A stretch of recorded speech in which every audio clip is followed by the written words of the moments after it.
Clasificación B, bajo supervisión de un adulto.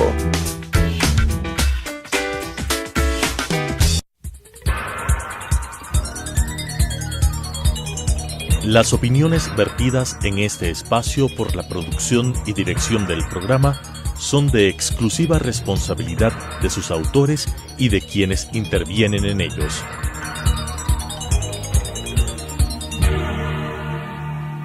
Telesucesos Canal 29 UHF presenta De 8 a 9 con Félix Narváez. Para usted, empezamos aquí nuestra entrega periodística.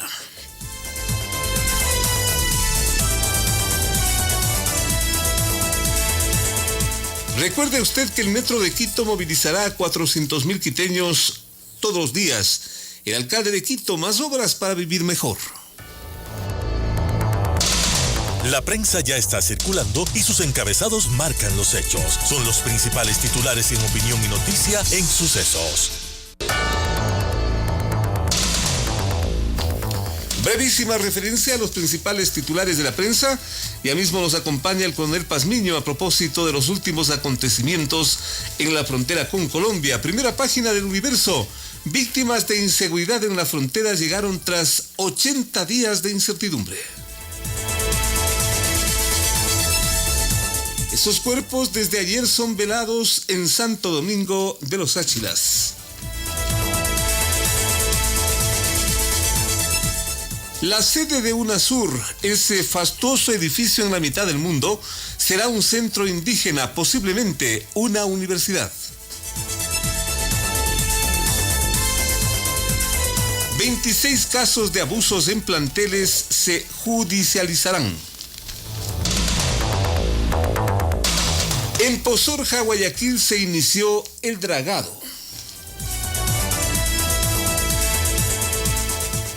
Primera página de la hora, 8 de la mañana con 2 minutos. Ya mismo el coronel Pazmiño, aquí en las dos frecuencias de Sucesos Radio Televisión. No nos vamos a cansar por la justicia. Los cuerpos de los jóvenes están ya en el país en medio de críticas al gobierno por la falta de respaldo y preocupación. Titular de primera página de la hora, edificio de la UNASUR para los indígenas.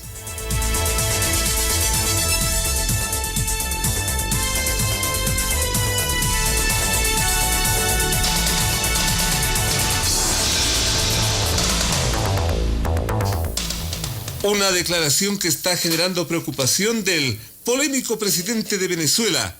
El presidente Moreno del Ecuador ha ofrecido declaraciones y entrevistas en contra de nuestra soberanía. Impresionante, señor presidente de Venezuela.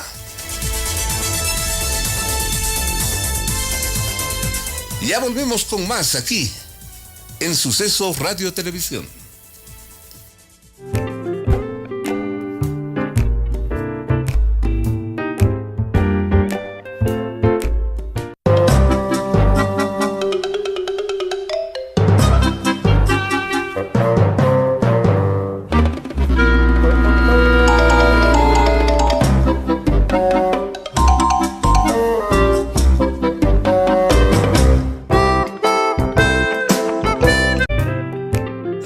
Serán sepultados los restos humanos de la pareja de los jóvenes ecuatorianos secuestrados hace prácticamente 3 meses en un recinto colombiano y luego victimados por supuestos disidentes de las FARC. Según las autoridades colombianas y la policía del vecino país, esos restos humanos fueron hallados en algún lugar de Tumaco, cerca del sitio donde se encontró a los correspondientes cuerpos del equipo periodístico del diario El Comercio, también secuestrado y victimado. Todo una tragedia. La pareja de Óscar Villasís y Katy Velasco, 24 y 20 años respectivamente, desaparecieron en suelo colombiano frente a Mataje Esmeraldas, es la información oficial, zona aparentemente dominada por el crimen internacional. La muerte de los 4 civiles y 5 infantes de la Marina es atribuida al llamada alias Guacho, esmeraldeño que lideraría un grupo disidente de las FARC.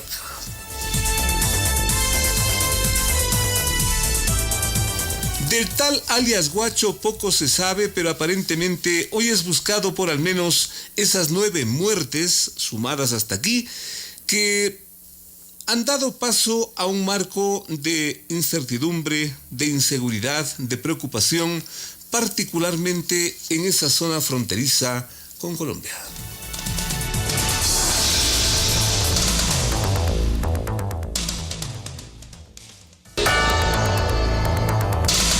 Las noticias han impactado en el país, en el mundo y en la ciudad. Sus protagonistas están en Sucesos para responder preguntas del periodismo profesional. Que el público saque sus propias conclusiones. El coronel Mario Pazmiño Silva, exdirector de Inteligencia Militar, está justamente acompañándonos desde muy temprano, cuando marcamos las 8 de la mañana con 4 minutos. Muchísimas gracias, señor coronel, por acompañarnos en un momento muy importante donde para algunos técnicos está empezando o está terminando todos estos episodios de terror, de muerte. Señor coronel, ¿cuál es su diagnóstico de la situación a esta altura? Muy buenos días. Muy buenos días, un cordial saludo para todos los radioescuchas. Yo creo que estamos arrancando, como lo hemos venido manifestando desde mucho tiempo atrás, una guerra asimétrica, una guerra que comenzó en el mes de enero del 2018 y que se va a proyectar y prolongar durante algunas décadas a mi criterio. ¿Décadas? Décadas. ¿Por qué digo esto? Porque primero, el país no tiene la capacidad operativa para manejar este tipo de amenaza. Segundo, no tiene los recursos ni los medios tecnológicos y de equipamiento militar para poder hacer frente a esta organización narcodelictiva combinada con miembros de las FARC. Esto dificulta tremendamente las acciones gubernamentales. Y tercero, porque en una temporada tan corta, me refiero yo en unos 4 meses, no se puede limpiar la gran cantidad de desatención que ha tenido la frontera durante tantas décadas por parte de los gobiernos seccionales y nacionales. Prácticamente una bomba de tiempo que nos... Es una bomba de tiempo que está ahí y que se sigue incrementando porque la cantidad de desplazados que se van aumentando en el país siguen, yo diría, incrementándose en forma geométrica. Y alarmante. Tenemos, solo para tener una idea, tenemos más o menos alrededor de cerca de 350,000 casos de solicitudes de refugio. Tenemos 60,000 refugiados acreditados.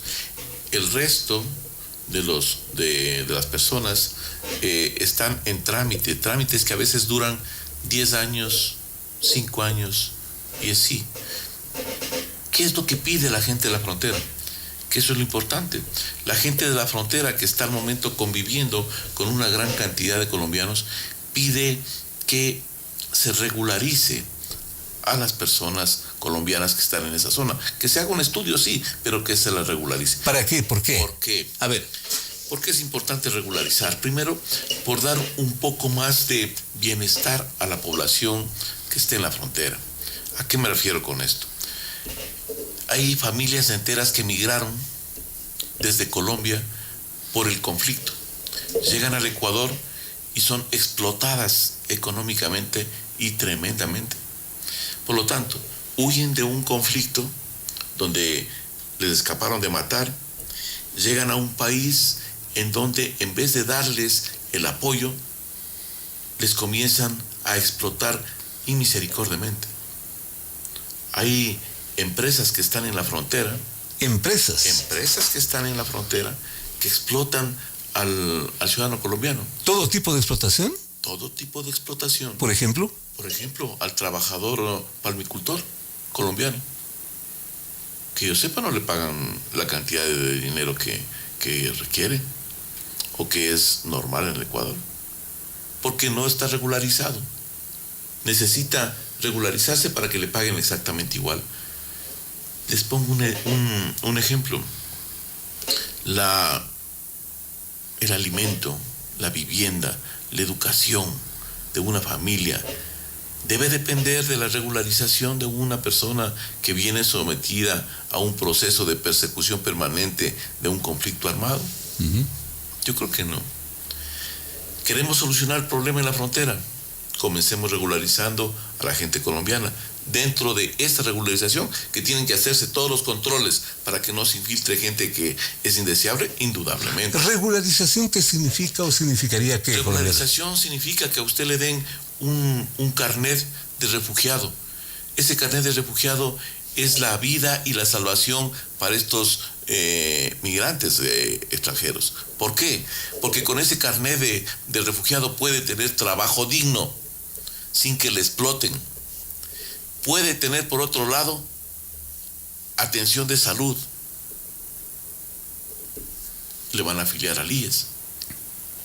Sus hijos pueden asistir a los centros educativos, aunque eso no es un problema porque de acuerdo a la ley ecuatoriana, que en eso hay que reconocerlo, la ley ecuatoriana es muy garantista y eso está bien, porque cualquier niño de cualquier país que llega al Ecuador y que está en calidad de refugiado o en trámite, tiene la obligación de ser llevado a un centro educativo para que se forme. Hay una especie de pequeño paréntesis, coronel, creo que necesario. Sí, todas estas cosas, sí la atención humanitaria, sí la bienvenida a quien lo necesita, pero yo también he escuchado, si es que acá no nos abastecemos para los nuestros, ¿cómo es que vamos a recibir a tantos ajenos? Correcto, pero esos ajenos que llegan acá, les queremos que nosotros mismos permitimos que lleguen. ¿Ah? Porque tenemos una ley migratoria que facilita el ingreso de estas personas. Entonces nosotros permitimos que ingresen y esas personas, para subsistir, ¿a qué se dedican? ¿A qué se dedican? A lo que sea. Exactamente. Entonces se meten de raspachines, en actividades de sicariato. Algunos tratan de andar mendigando un poco de pan para llevar a su casa. Otros se meten como informantes, colaboradores de estos grupos narcodelictivos. Entonces ahí tenemos el germen que va corrompiendo toda la sociedad colombo-ecuatoriana en la frontera. Porque este libre ingreso, con todo respeto, coronel, usted es un técnico en la materia, este libre ingreso en pocos países del mundo, quizás el Ecuador sea el único. Siempre dijimos y siempre le reclamamos al presidente Correa de que era necesario hacer un mejor control migratorio. Y esos controles migratorios tienen que ser mucho más rigurosos a fin de evitar lo que tenemos al momento. Pero al momento ya tenemos un problema. Exacto. Tenemos ya la presencia en territorio ecuatoriano de cerca de 300,000 colombianos. Solo colombianos, no me refiero a los venezolanos. Que es otro factor que es importante. ¿Cómo no? Entonces, necesitamos dar soluciones, pero soluciones prácticas, no retóricas. No soluciones para tapar ese momento, sino soluciones que se proyecten y den verdaderamente una atención a esas personas. La regularización es un aspecto que se tiene que considerar, yo diría, vital para disminuir, reducir los índices de violencia en la frontera. Es la presencia del coronel Mario Pazmiño, técnico en seguridad, ex director de inteligencia militar, aquí en Sucesos Radio y Televisión. En momentos, señor coronel, que prácticamente vienen a ser las vísperas de dar sepultura a eso que entregó Colombia, que se supone son los restos de esta pareja de jóvenes que también se inscriben en ese contexto. ¿Cuál es su lectura? ¿Cuál es su análisis de la presencia final de esta pareja tan buscada? Y mire cómo los entregan. A ver, yo desde un inicio había manifestado, cuando se me entrevistaba con relación al tema de la pareja, yo siempre manifesté que lo veía bastante difícil el que esta pareja de ecuatorianos regrese con vida. ¿Por qué? Porque el momento que los secuestraron y había una fuerza de tarea conjunta que estaba presionando la estructura de Huacho para sacarla de la zona de confort que estaba en el sector de bajo de Tumaco, comenzaron a presionar y se generó una persecución en caliente que se llama. Entonces mucho desplazamiento, fuego cruzado y seguían persiguiéndoles. Dese cuenta que en ese proceso que duró algunos días y sigue durando hasta el momento, ¿cómo no? Semanas, la Fuerza de Tarea Conjunta Hércules eliminó a 3 círculos de protección o seguridad de Huacho. Dentro de ellos cae el hermano, Javier, y Javier es el que, me imagino, llega a un acuerdo con las autoridades, y él es el que determina y les da la información dónde están los cuerpos de los 3 periodistas, y me imagino yo, porque no lo han dicho así, me imagino que es la misma persona, porque está casi seguido el acontecimiento, de dónde están los cuerpos de los 2, de la pareja de ecuatorianos. El tema aquí es si las FARC capturan a estas personas. Primero, ¿por qué las capturan? Eso es necesario determinar. O sea, hablamos de la pareja. De la pareja. ¿Ya? ¿Por qué los capturan? ¿Dónde los capturan? Primero los capturan en territorio colombiano, sector de Buenos Aires, no estoy mal. Pero toda la gente de la frontera, todos los de la frontera, saben exactamente que Buenos Aires, el punto donde les capturan, es un pueblo en donde se manejan las famosas líneas invisibles. O sea, sectores de barrios en donde ningún extraño puede ingresar a esa zona. Toda la frontera sabe eso. Saben muy bien que allá no hay mucho comercio, porque son barrios y estructuras dedicadas más que todo a la actividad de narcotráfico. ¿Una zona intangible para el propio ejército colombiano? Es una zona donde no entra el ejército colombiano. ¿Y por qué? Porque tienen también recelo con relación al... son barrios enteros. Es como entrar en Brasil a las famosas... ¿Ya? ¿Favelas? Favelas. Y allá entran con fuego y reciben también fuego. Entonces, son barrios completos donde la autoridad y donde el ejercicio de la legalidad, entre comillas, quien la marca no son las autoridades colombianas. Son los grupos de disidentes o los grupos narcotraficantes en el área. ¿La delincuencia internacional? Exactamente. Ellos son los que marcan las pautas. ¿Zona impenetrable? Zona controlada, zona dominada, que es un estadio de una guerra asimétrica que vive Colombia. Ellos ya pasaron. Nosotros estábamos recién en unas zonas que iban a ser controladas, luego pasamos a unas zonas dominadas y a los famosos santuarios. Estos ya son santuarios en donde verdaderamente existe ya una posición de control total por parte de estos carteles y de estas organizaciones delictivas. Eso es lo grave. Entonces la pregunta es, si ellos sabían que ese es el escenario donde iban a ir, me parece sumamente extraño que se hayan desplazado hacia allá, viendo que existía... ¿Para qué se fueron allá? ¿Para qué se fueron allá? La otra pregunta. Si se supone que se iban hasta la luna de miel, pues, coronel. Bueno, esa es la versión de los familiares. ¿No? Hay un poco de cuestión. Obviamente. Yo soy muy respetuoso sin duda, de la posición de cada uno, pero de lo que expresan. Pero también yo soy muy analítico en las cuestiones de las evidencias y los hechos. ¿Cuál es su teoría al respecto de los jóvenes, de la pareja?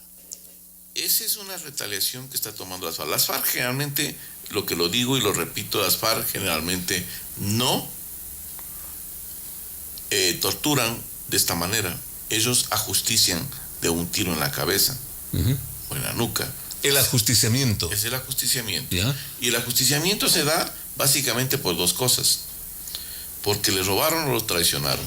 El ajusticiamiento. El ajusticiamiento de las FARC. Esa es la forma y también para poderle sembrar un poco de temor en la gente. Pero eso es lo que hacen. Pero las FARC trata por todos los mecanismos de mantener estos ajusticiamientos al margen. ¿Por qué? Porque él depende de el apoyo de la sociedad, el apoyo del pueblo, el apoyo de la gente en la frontera. Si es que el pueblo está de acuerdo con eso, lo hacen, si no, no lo hacen. Si es que el pueblo está apoyando esta cuestión contra alguna u otra persona que está delinquiendo, ok, pero caso contrario no lo hacen porque ponen en contra al pueblo, y el pueblo es el que le da el sustento a las FARC. Entonces, en el caso, no ponen en riesgo la organización en ningún momento. No. Por otro caso, pues el otro tema es que el momento que criminalística de Colombia dice que el deceso de estas personas en la necropsia se puede determinar que fue por arma cortopunzante. Exactamente. O sea, de sangre prácticamente. De sangre. Ajá.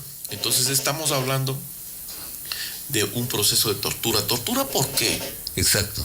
O sea, la primera pregunta que me hago yo como investigador. ¿Por qué los torturaron? ¿Por qué los torturan? Ellos los pueden haber torturado porque pensaban que eran tal vez agentes de la policía. ¿Una teoría? Una teoría. Que eran de una organización de narcotráfico que estaba negociando en zonas que no les correspondía. ¿Infiltrados? Infiltrado. Y tercera, era, yo creo que por tener una presencia en lugares en donde verdaderamente no debían de estar. O sea, una pesca milagrosa. Que yo lo dudo esta última parte. Más bien me voy por los dos primeros. Y me parece sumamente raro que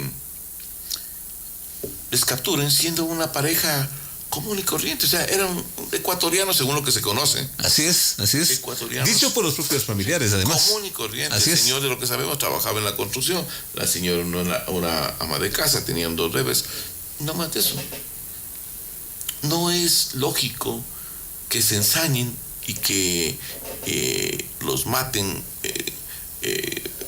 realizando un sinnúmero de cortes y de apuñalamiento para que mueran desangrados. Uniendo el un caso y el otro caso, periodistas, pareja, su conclusión de todo esto a esta altura, coronel. Que esto va a continuar. Va a continuar. Va a continuar. ¿Por qué va a continuar? Primero porque el tema aquí no es Guacho. Guacho es un eslabón pequeño dentro de esta maraña de inseguridad que existe en la frontera. Y digo que va a continuar porque el Estado como tal no ha tomado todavía los correctivos que son necesarios. ¿Cuáles son los correctivos? Primero, la respuesta no es militar. ¿Sí, no? La respuesta es desarrollo. ¿O las dos cosas? Las dos cosas unidas es mucho mejor. Pero le pongo un ejemplo. A ver. La gente en la frontera, el rato que recibe a las FARC, sabe muy bien que esa gente viene a violentarle y no puede hacer nada. ¿Cuál es la respuesta de los estados, colombiano y ecuatoriano? Le metemos personal militar y policial en el área. ¿Cómo le percibe el ciudadano en la frontera? Como otra organización que viene también a violentar sus derechos. Entonces necesitamos cambiar el esquema. No podemos dar la imagen de que la solución se la trate de llevar por la vía militar, por la presencia militar. Es necesario que las autoridades y los estamentos del Estado pongan su parte en la generación de desarrollo en las comunidades. Y esa generación de desarrollo va a permitir que los migrantes que se encuentran allá, los ecuatorianos, puedan convivir de mejor manera. Porque gran parte de lo que estamos viendo allá es que la gente colombiana se pasa al lado ecuatoriano por buscar paz, tranquilidad. Y acá les recibimos nosotros como le percibimos nosotros al colombiano. Narcotraficante, que es delincuente, que es una persona que viene de organizaciones paramilitares o la guerrilla. Entonces, tenemos paradigmas estructurales en nuestra cabeza que determinan que esos familiares que están ahí con niños, que están ahí con señoras, tienen una mala reputación solo por el hecho de tener una nacionalidad. Y eso no tiene que ser así. Y si le sumamos la migración, la presencia de los venezolanos, tenemos un problema de marca mayor. Es que recién estamos con el problema del corredor del Pacífico. Eso es lo que no entienden las autoridades todavía. Corredor del Pacífico. Corredor del Pacífico, el que viene desde Tumaco atraviesa Esmeraldas, Manabí, Los Ríos, Guayas del Oro y va a desembocar en... ¿Un corredor donde se mueve qué? Se mueve droga, precursores, personas, se mueve tráfico de órganos, se mueve explosivos, munición, para abastecer a los grupos disidentes o residuales, para abastecer al narcotráfico y para abastecer y comercializar con el crimen organizado, en el trata de personas y trata de órganos. ¿En qué medida Colombia está dispuesta a asumir un control de esa situación en conjunto con el Ecuador? Yo creo que Colombia se va a dar cuenta que después de que suba el señor Iván Duque a la presidencia de la nuevo presidente, va a haber un giro significativo en todo el proceso de paz. Las FARC va a desaferrarse de los lugares de concentración, va a regresar, ya está regresando gran parte de ellos hacia la selva para reorganizarse y comenzar nuevamente el proceso de lucha armada. ¿Por qué? Porque Iván Duque ha manifestado lo siguiente, que el proceso de paz, y yo comparto en gran parte con esta tesis, el proceso de paz tiene necesariamente que buscar la reparación de las personas que fueron afectadas. Que es un punto crítico, crucial. No podemos decir que la reparación de esas personas no va a darse y que más bien lo que vamos a hacer es garantizar la inmunidad de ciertos cabecillas o dirigentes de las FARC en el Parlamento colombiano. Eso es lo que está en discusión y eso es lo que van a rever, pero esa situación no le conviene a los dirigentes de las FARC, por lo tanto van a comenzar nuevamente a retomar las actividades, yo diría, en muy poco tiempo. Hay un retroceso en ese... Hay un retroceso en el proceso de paz y hay un coletazo para el Ecuador, porque recordemos que no solo van a las fuerzas militares de Colombia, tienen la Fuerza de Tarea Conjunta Hércules allá, que está presionando, y lo que va a hacer es un desbordamiento hacia el territorio ecuatoriano. Colombia va a meter todas las estructuras de élite que tienen en las Fuerzas Armadas para presionar hacia las disidencias, grupos de narcotráfico, y estas organizaciones tienen que continuar lo que llaman ellos en su argot común y corriente traqueteando, negociando. Por lo tanto, van a buscar un país que presente esas características. Y dentro de los países que están en la región y que presentan esas características, el nuestro es el que va a la cabeza. En primer lugar. Claro. Tenemos una justicia que no funciona, no funcionaba, ahora estamos haciendo cambios. Tenemos un sistema de seguridad altamente vulnerable, fuerzas armadas que no tienen el equipamiento necesario ni el presupuesto necesario. Tenemos una zona desatendida completamente en la frontera desde muchos años atrás. Leyes que facilitan la implementación de estas estructuras de crimen organizado en el país. ¿Urge la ayuda internacional, coronel? Es vital la ayuda internacional. La ayuda internacional es vital porque necesitamos, al no tener recursos, necesitamos primero mejorar nuestra economía y no pelearnos con el socio más importante que tenemos nosotros, socio comercial, que son los Estados Unidos, por una, yo diría, discúlpeme el término que voy a utilizar, por una torpeza ideológica. En política y en el derecho internacional no se puede manejar los objetivos de un país o de un estado en base a la ideología o en base a la politiquería. Se tienen que manejar en base a los objetivos que tiene ese estado para salir adelante. ¿Hay un cambio en esa ruta a manera de gran conclusión, coronel? Bueno, ¿o seguimos en las mismas? Yo creo que se han dado los primeros pasos. ¿Cómo no? El general Jardín ha comenzado a modificar su estructura de seguridad en la frontera. Eso tendrá que seguirse incrementando porque no es que ya va a solucionarse el tema. El tema no se va a solucionar. Y él sabe muy bien esa situación. Segundo, creo que se ha cambiado en el área de la economía. Se está tratando de dar un nuevo giro, que eso es importante. Hay señales interesantes. Hay señales interesantes. Pero falta... De apertura internacional. Falta, yo diría, el comprometimiento verdadero del Estado, tanto ecuatoriano como colombiano, de solucionar un problema. Si no tenemos esa solución al problema, esto se va a seguir agravando. La Avenida América ya está habilitada para la circulación vehicular luego de que finalizaron los trabajos de la estación Universidad Central del Metro de Quito. Ahora esta avenida es de hormigón armado. El Metro de Quito movilizará a 400,000 quiteños el día. Alcaldía de Quito, más obras para vivir mejor. Gracias al coronel Mario Pazmiño, informaciones inclusive yo diría reveladoras de toda esta problemática lamentable, pero inevitable, y que tenemos aquí nomás a la vuelta de la esquina. Todo esto no termina con el sepelio de estos restos que nos entregaron en Colombia, o que le entregaron más bien a los familiares en Colombia. No termina con el tema del equipo periodístico del diario El Comercio. Por lo visto es una situación que aparentemente, lamentablemente y tristemente recién empieza. Lo dijimos varias veces. Lamentamos no equivocarnos. Veamos qué ocurre. Coronel, brillante, muchísimas gracias. Hasta la próxima, muy amable. Gracias. Volvemos con más aquí en Sucesos Radio Televisión.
Con 32 minutos. La avenida Gran Colombia ya está habilitada para la circulación vehicular luego de que finalizaron las obras de la estación de la Alameda del Metro de Quito.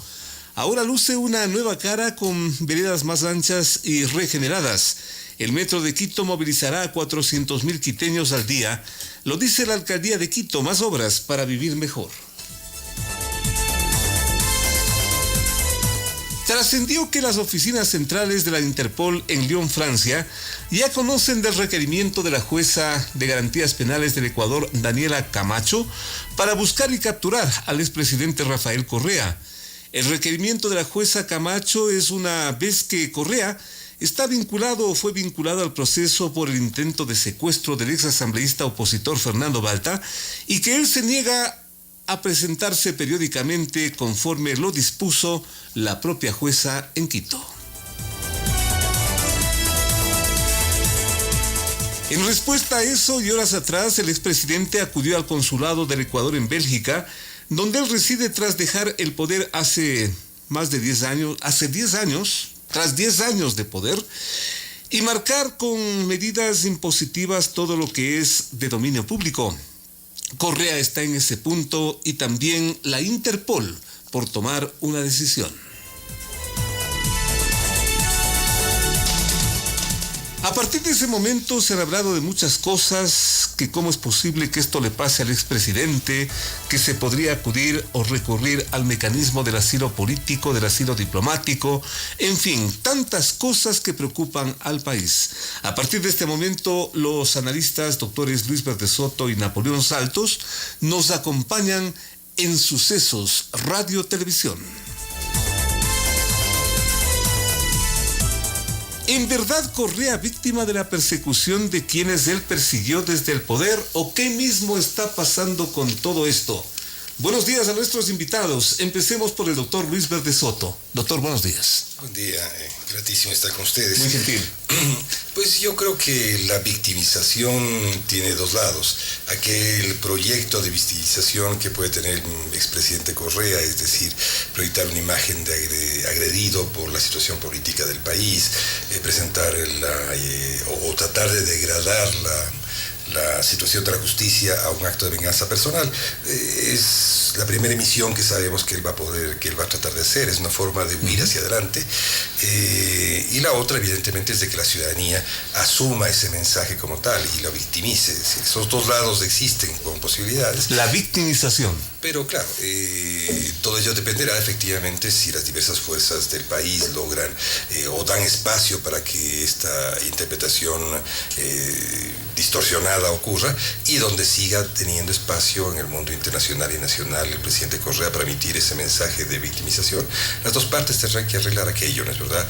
En todo caso, aquí lo que debe estar en curso es un procedimiento judicial. Está en curso un procedimiento judicial, está en curso una presencia de la policía, de la justicia ecuatoriana en su más alto nivel, la Corte Nacional. Recordemos que la jueza que emite la orden es una jueza nacional. Segundo, hay un procedimiento internacional para proceder a su captura, y ese procedimiento está en curso. La policía belga y las otras policías que actúan articuladamente en Interpol lo que tienen que hacer es cumplir su función, es decir, proceder ante las decisiones de los estados a capturar a aquellos delincuentes o a aquellas personas que son que se presumen cometido un delito y devolverlos hacia la justicia para que puedan rendir cuentas de ella. Es la presencia del doctor Luis Verde Soto aquí en Sucesos Radio y Televisión. Consecuentemente, a la Policía Internacional no le quedaría más que proceder a la detención. ¿No se trata de una victimización, tal vez? ¿Cuál es su análisis? Doctor Napoleón Santos, buenos días. El país le escucha y le ve. Muy buenos días. Un saludo a Luis. Muy gentil, muy amable, doctor. Más allá del caso particular de la figura del presidente Correa, yo creo que estamos en un momento clave. Lo que está a prueba es si es que va a haber una modificación en la justicia. Porque estamos claros de aquella justicia que heredamos en los 10 años, una justicia controlada, una justicia dirigida, tutelada, pero es precisamente en este tipo de eventos donde hay que exigir que la justicia actúe con toda rigurosidad, actúe de acuerdo a aquellas exigencias más altas que tiene el aparato jurisdiccional, porque de otra manera este problema que se inicia no va a ser un único problema, puede haber otro tipo de problemas, de por medio hay otro tipo de juicios. Si es que no logramos ubicar un terreno profundo, un terreno de madurez de la justicia, mire, yo creo que podemos pasar de un ciclo a otro, saltar de un ciclo en donde el gobierno de Correa conocíamos, y ahora que hay evaluaciones, que hubo la evaluación del Consejo de la Judicatura, como había un control de la justicia, hoy día habría que abrirse un espacio, por lo menos a una autonomía de la justicia, pero no solo interesa qué es lo que hace el aparato jurisdiccional, qué hace la opinión pública. Pero la opinión pública también tiene que abrir espacio a eso, y en tercer lugar, ¿en qué sentido, doctor? Que sea el proceso judicial el que termine señalando cuáles son las responsabilidades. Porque una de las cosas que criticábamos en el periodo de Correa era cómo había una especie de sentencia previa. Y a través de los medios controlados ya se terminaba en un juicio. Entonces ahora, por eso digo, para mí sí me preocupa el tema personal o el caso particular ahora del presidente Correa, pero me parece que hay que ubicar un poco más profundo. ¿Qué tipo de justicia tenemos? Ha habido una variación también en la opinión pública y en los propios medios respecto a este tipo de hechos. Y en tercer lugar, ¿qué pasa en la política internacional? Porque este no es un tema únicamente local. Usted ha mencionado que de por medio está la Interpol, pero no está solo la Interpol, está una opinión internacional. Todo eso hay que trabajarlo porque es el Ecuador que tiene que consolidarse. Es la democracia del Ecuador la que tiene que consolidarse, precisamente ejerciendo justicia dentro de la mayor exigencia de normas. Consecuentemente también estamos enfrentados a un problema de orden político, por lo visto, este análisis que nos hace el doctor Saltos. Bueno, estamos confrontados a un problema de orden institucional. Napoleón, de que la justicia funcione y que dé muestras de que ha roto esa tutela con el correísmo es clara, pero adicionalmente estamos frente a otro problema, que es el tema de la creación de una imagen de Ecuador. El manejo de victimización de Correa está muy ligado también a la imagen de Ecuador a nivel internacional. ¿Qué pensarán afuera que le estamos persiguiendo a un expresidente? Porque esa será la primera imagen que llegue y... puchas de este país de locos que le persiguen al ex gobernante que hizo tanta obra. O la otra, tener un país con un expresidente que ordena directamente secuestros, de lo cual también hace más daño a la inserción internacional del Ecuador. Las dos cosas hacen daño. Y en esto es muy importante que el Ecuador se presente ante el mundo con los elementos básicos, es decir, un país cuya función en este momento es la transición hacia la democracia, y en esta transición hacia la democracia es capaz de recuperar el progresivamente recuperar el funcionamiento de sus instituciones, y en las cuales es necesaria o se ha ejercido un acto de justicia, y en este acto de justicia lo que está ocurriendo es que refiere a cualquier ciudadano, sea presidente o no sea presidente. Y aquí no hay un acto de persecución política, sino hay un acto de justicia, que es evidentemente solicitarle aclaraciones, exigirle aclaraciones por parte del país sobre cuál es su participación en un hecho evidente. El secuestro no fue un hecho inventado o probable, fue un hecho evidente, fue un hecho real, ¿no es cierto? No fue un intento de secuestro, fue un secuestro consumado por funcionarios del Estado ecuatoriano ligados a la presidencia de la República, ligados a su sistema de inteligencia, y que deben rendir cuentas de qué es lo que ocurrió, al margen de quién haya sido la víctima de esto, ¿verdad? Entonces hay que recuperar la imagen del Ecuador, y recuperar la imagen del Ecuador es primero justicia, segundo es un país que está en transición hacia la democracia y va a terminar esa transición hacia la democracia. ¿Y todo lo que estamos viviendo, doctor, o hemos vivido? ¿No ha sido democracia? Es un deterioro enorme de las instituciones, y ahora hay que recuperar un funcionamiento de esas instituciones, modificarlas que sean del caso luego de la experiencia de los 10 años, y plantar las condiciones a que haya un Ecuador competitivo, en el sentido de que las fuerzas políticas tengan igualdad de condiciones para acceder al poder. Todo esto es el costo de desmontar el correísmo, como también se ha dicho, doctor Saltos. Cuando nos planteamos lo que aquí se ha llamado una transición, hay dos tareas. Una tarea es desmontar aquello que no había funcionado adecuadamente dentro de lo que puede ser una línea muy básica, que es una democracia representativa liberal en donde hay una autonomía de poderes. Esa es una regla, yo diría, elemental, básica para que funcione la democracia. Pero aquí viene el reto. Yo diría que incluso es más fácil desmontar que volver a construir un nuevo tipo de democracia. Y este es el reto. Hay dos acciones: desmontar y volver a construir una nueva perspectiva. Esta es la prueba a la cual vamos a estar sometidos no únicamente los jueces, sino el país. Incluso en el caso del juicio de los 10 años del presidente Correa. ¿Por qué señalo esto? Hoy día estamos focalizados en el tema del secuestro y de las consecuencias de este tipo de juicio. Pero si no hay una capacidad de mirar el conjunto del proceso, porque los temas fundamentales están en qué pasó, por ejemplo, con el petróleo, con la economía, qué pasó con la deuda externa, podemos llegar a una especie de catarsis inmediata.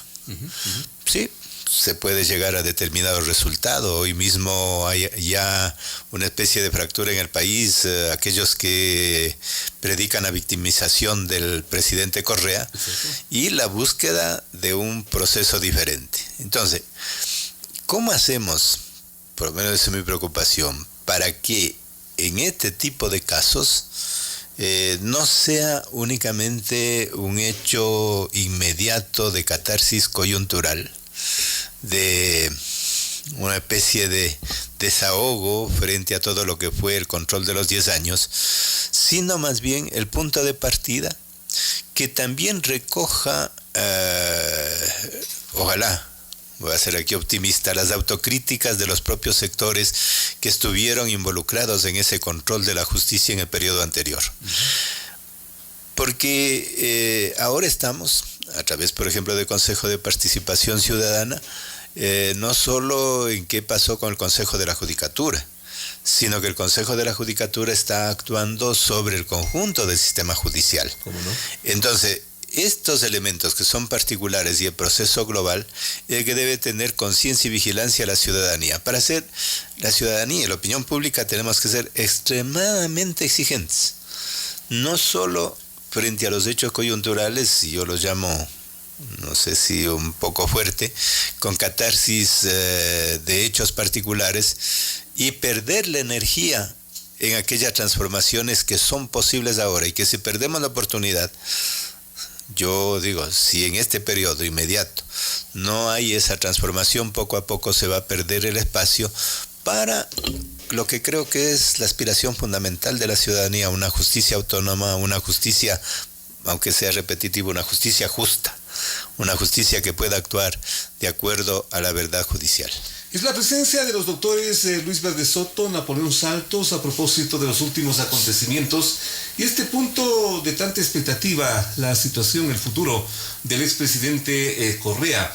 Ya está habilitado el viaducto de la 24 de mayo para la circulación vehicular luego de que finalizaron las obras de la estación San Francisco del Metro de Quito. El Metro de Quito, movilidad para 400,000 quiteños al día, Alcaldía de Quito. Más obras para vivir mejor. Esto es De 8 a 9 con Félix Narváez. Una hora de preguntas y respuestas.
A todo lo que ya nos plantean nuestros invitados, los doctores Luis Verde Soto y Napoleón Saltos, pese a la claridad de las exposiciones, no es fácil porque son 10 años de una complejidad que a ratos me supongo y casi tengo a ratos también la certeza que no alcanzamos a dimensionar todo lo que ha pasado como país. Pero con esto que nos acaban de exponer nuestros invitados, ¿el correísmo herido de muerte o simplemente retirado a sus cuarteles de invierno, doctor Verde Soto? Vamos, lo evidente es de que asistimos a un liderazgo deteriorado de Correa, a un liderazgo sin la capacidad de convocatoria carismática de la que él tiene dos perspectivas, ¿no es cierto? Él tuvo dos perspectivas. La una estuvo ubicado en el lugar oportuno, en el momento oportuno, en la puerta oportuna, cuando se había derrumbado el sistema político. Apenas estaba fresco el derrumbe del sistema político, él pudo entrar, ¿no es verdad?, luego de una crisis grande que vivía el país, una crisis nacional. Era lo que el país necesitaba. Es lo que yo diría más que el país necesitaba, es las sinergias que produce un líder carismático, ¿no es cierto? Junta carisma, sin capacidad de la sociedad de recibir ese carisma y dejarse dirigir por esos sujetos, ¿no es cierto? Estas sinergias específicas producen los liderazgos como estos, producen los liderazgos que se han dado a llamar en las ciencias sociales outsiders, es decir, de fuera del sistema, que están en las endijas del sistema y que un rato emergen y se ubican en grandes puestos de liderazgo.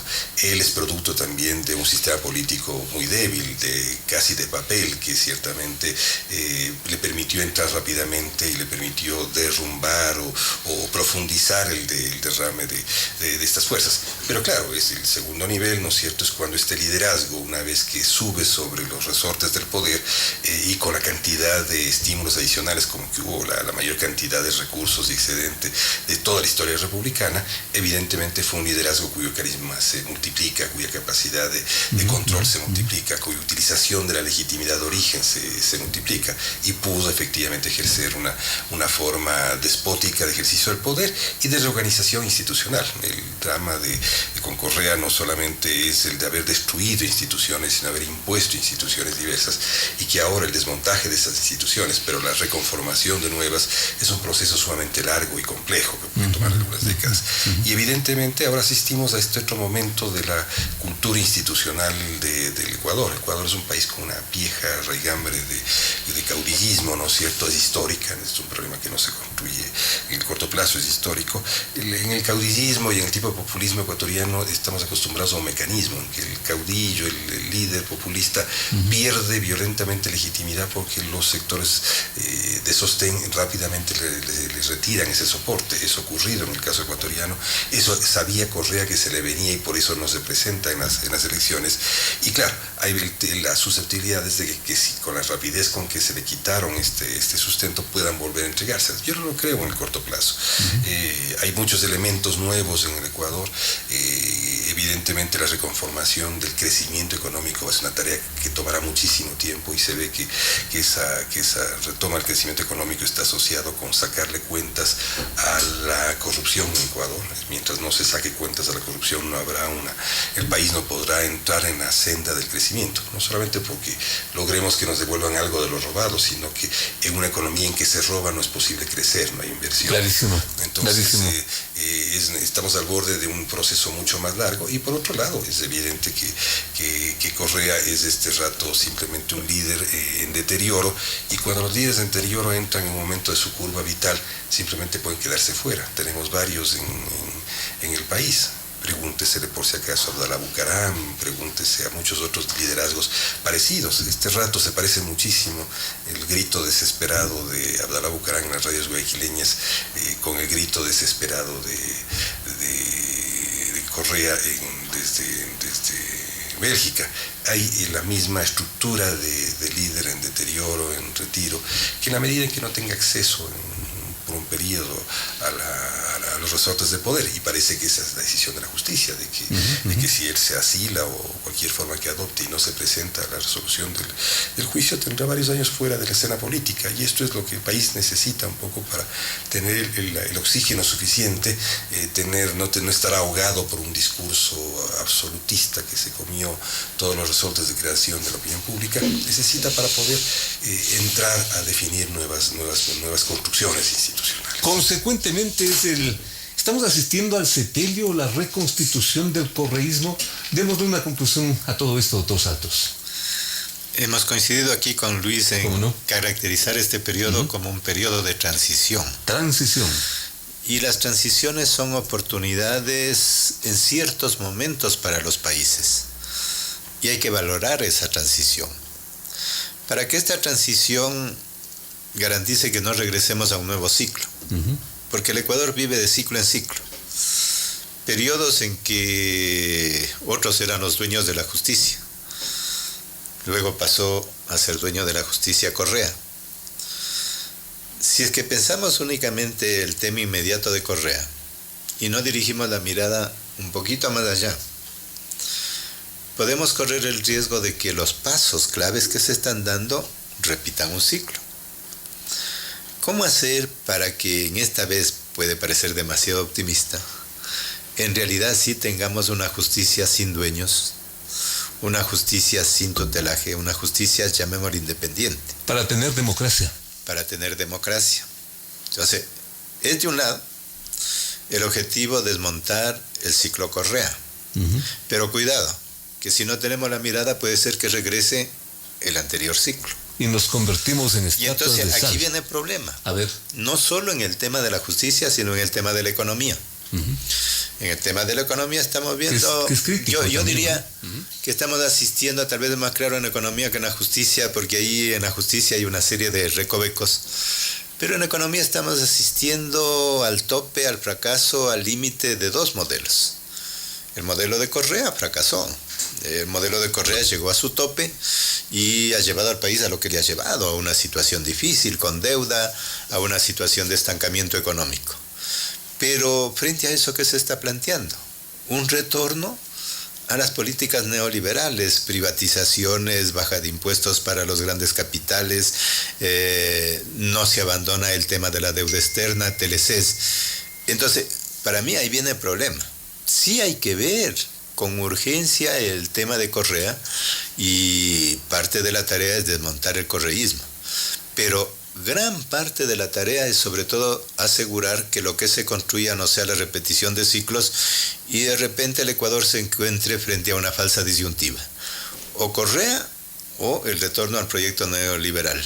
O el desmonte de esta justicia tutelada por parte del caudillismo, como bien ha descrito Luis, de esta especie de control incluso a veces personal de la justicia, a otro tipo de justicia tutelada un poco más amplia, pero tutelada otra vez por intereses y por controles externos a la propia justicia. Yo creo que esta oportunidad que se le presenta al país es una oportunidad clave. No siempre esos tiempos son posibles en los países. Hoy estamos frente a esa oportunidad y hay que ser optimistas y exigentes con cada uno de los actores que podemos incidir en esa perspectiva que aspiramos todos los ecuatorianos. En poquísimas palabras finales, por lo visto también nos jugamos nuestro propio mundial de fútbol, digamos mundial político, correísmo, neoliberalismo, doctor Verde Soto. Yo creo que, a ver... ¿Quién va a ganar este campeonato? Ecuador no está fuera del mundo. Así Ecuador es. está en un tipo de globalización y un tipo de modernización. Falló la modernización correísta en base a una sobreexposición del Estado, una sobreinversión estatal, una sobreestímulo estatal sobre todos los actores. Hay que dar marcha atrás entonces. No, yo creo que lo que hay que recuperar es la idea básica, una idea que puede sonar muy conservadora, pero que es básica, es que todo proceso de redistribución en el mundo supone procesos de crecimiento. Si no se recupera el crecimiento económico, no hay posibilidad de redistribución. En ningún escenario. En ningún escenario. La redistribución basada en la renta petrolera ya no existe más. No existe más por el tamaño de la renta, no existe más por los compromisos de Ecuador. Clarísimo. Ecuador tiene comprometido hacia adelante. No existe más porque no puede existir más porque además Ecuador no es una economía rentista que termine al estilo de la venezolana en un rato con un sobrecrecimiento, ¿no? Me refiero antes de esta crisis extraordinaria que vive Venezuela. Ecuador tiene que volver a tener las rutas del crecimiento, pero evidentemente las rutas de crecimiento sentadas en todos sus actores, no solamente en los grandes, sino en los pequeños productores, no solamente en un sector, sino también con creciente nivel de producto agregado, que tiene que renegociar su deuda y eso es es decir, el conjunto de cosas que dejó armadas Correa tienen que ser deshechas para poder lograr un crecimiento sano y ese crecimiento sano garantice paralela y simultáneamente niveles de redistribución. Redistribución sin crecimiento no existe, no podrá existir. Ecuador se acercaría al suicidio si intenta este rato un proceso redistributivo sin haber puesto otra vez las bases del crecimiento. Las bases de crecimiento pueden ser o convencionales, pueden ser clásicas, pueden ser más amplias. Ahí hay muchas disyuntivas de por dónde mover el crecimiento del país, con inversión externa, en qué grado, en qué términos, en qué rubros, cómo reinsertarse internacionalmente. Todo eso está en discusión y eso es lo que el país debe hacer este rato en términos de su dinámica económica e incluso las instituciones económicas, instituciones de regulación y control económico tienen que entrar en discusión. Pero lo que no está en discusión es de que para poder mantener una línea de redistribución económica hay que crecer. Eso no está en discusión. Crecimiento es fundamental, clave, pero insisto asimismo, en poquísimas palabras, estimado doctor Napoleón Saltos, ¿las direccionales hacia qué costado o le damos marcha atrás a este carro? El Ecuador es pequeño, pero es muy complejo. Muy complejo. Aquí precisamente la sabiduría de los gobernantes tendría que ser cómo responder a esa complejidad y no salidas unilaterales. Si es que hay políticas, podemos tomar cualquiera de las medidas y aquí viene la complejidad. A ver, tomemos un caso concreto. Ahora el equipo económico del presidente Lenín Moreno dice que una de las salidas es el Tratado de Libre Comercio con Estados Unidos. Ya tenemos experiencias, no es la primera vez que se va a hacer un tratado, desde el 94 se vienen haciendo tratados. ¿A quién puede favorecer un tratado de libre comercio? A los grandes exportadores, a los exportadores a lo mejor de flores, a los exportadores de ciertos productos, ni siquiera a todos los exportadores. Pero en cambio, si vamos únicamente en esa dirección, afecta a los pequeños y medianos productores, aquellos que producen para la canasta familiar y para el mercado interno. Entonces, ¿cómo hago si es que yo tomo una medida para, llamémosle, por lo menos compensar, y entonces por hoy combinar diversos modelos? No una salida que nos está llevando únicamente a una perspectiva. Es verdad, como dice Luis, en el periodo anterior se dio tanta importancia al Estado que el Estado llegó a ocupar el 44% del PIB. Pero hoy día la gran fórmula que nos están dando es regresar otra vez a un mercado libre, a un mercado que simplemente funcione como tal.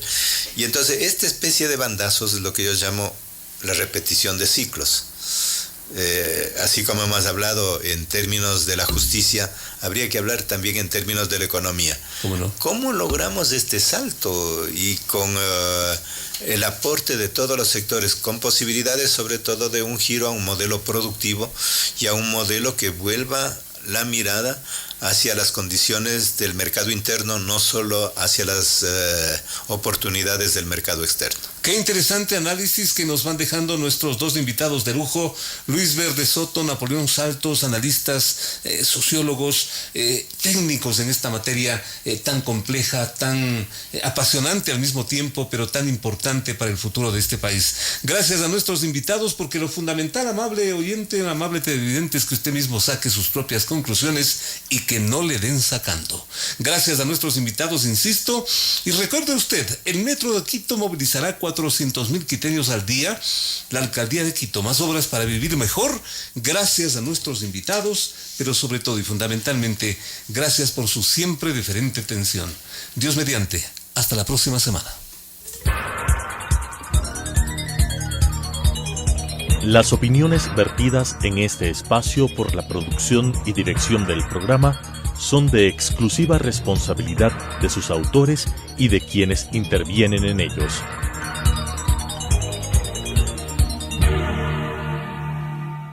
Telesucesos Canal 29 UHF presentó De 8 a 9 con Félix Narváez.